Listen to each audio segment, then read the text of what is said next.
স্বাগতম আপনাকে। সব রকমের আপডেট এবং লেটেস্ট নিউজ পেতে অবশ্যই চ্যানেলটিতে সাবস্ক্রাইব করুন। ধন্যবাদ। পুরুষেরা মেয়েদের যে 7টি বিষয় প্রথমেই দেখে, কথায় বলে প্রথম দেখাতেই বাজিমাত করতে হয়।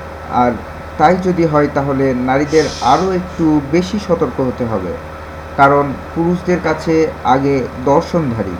তবে যুগের সঙ্গে চিন্তাধারা অনেক কিছু বদলালেও সবটা তো আর বদলে যায় না। তাই আগেভাগেই নিজের দিক থেকে ফিট অ্যান্ড পারফেক্ট থাকুন। আর সেই সঙ্গেই জেনে নিন পুরুষেরা মেয়েদের মধ্যে কোন 7টি বিষয় আগে দেখে থাকে। হাসি, হ্যাঁ, হাসিরও ধরন রয়েছে। আর সেই ধরনের মধ্যে ফ্রেন্ডলি হাসি থেকে আবেদনময়ী হাসিও কিন্তু তালিকার অনেকটা উপরের দিকে। তবে ইনোসেন্ট স্মাইলও পছন্দ করেন পুরুষেরা। তবে ব্যঙ্গাত্মক হাসি একটু কম হাসলেই ভালো। পুরুষ শুধু নয়, তা মহিলা নির্বিশেষে অনেকেরই পছন্দ হয় না। ব্যবহার, অ্যাটিটিউড পরিমাণ মতো রেখে বিনম্র হলেই কিন্তু পয়েন্টার দিক থেকে এগিয়ে থাকবেন। গ্রুমিং, সর্বদা পরিষ্কার পরিচ্ছন্ন এবং ওয়েল ড্রেসেস হওয়াটাই কিন্তু বাধ্যতামূলক যদি আপনার লক্ষ্যে আপনি পৌঁছাতে চান।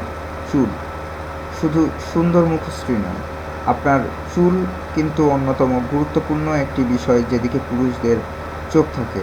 তাই মানানসই হেয়ার স্টাইল এবং পরিষ্কার চুল রাখতে হবে। চোখ, চোখে চোখেই যেখানে হাজার কথা হয়, সেখানে চোখের যত্ন না নিলে হয়? চোখে আপনার যেমনই হোক, পরিবেশ অনুযায়ী তাকেও সাজিয়ে তুলুন আর হয়ে উঠুন অনন্যা। কীভাবে হাঁটেন, ভালো পোশাকের সঙ্গে কিন্তু আপনার হাঁটার স্টাইলটাও ভালো হতে হবে। তবে পোশাক অনুযায়ী হাঁটার স্টাইল মাথায় রাখবেন। অনেক খুঁটিনাটি জিনিস মেনে চললে তবেই না পারফেকশন আসবে। বুদ্ধিমত্তা, সব কিছুর পরেও যে বিষয়টি না থাকলে একেবারেই সব জিরো, তা হলো আপনার বুদ্ধি। কথা বলুন কিন্তু ভেবেচিন্তে। সম্পর্ক তৈরি হয় সহজেই, কিন্তু আপনার বুদ্ধি তাকে ধরে রাখার ক্ষেত্রে প্রধান এবং শেষ কথা। কি গার্লস, এখন নিজেকে করে তুলুন আরও অতুলনীয় এবং আরও বুদ্ধিমতী। ধন্যবাদ ভিডিওটি দেখার জন্য। আর ভিডিওটি ভালো লাগলে অবশ্যই লাইক করবেন এবং আমার চ্যানেলটিতে সাবস্ক্রাইব করবেন। ধন্যবাদ।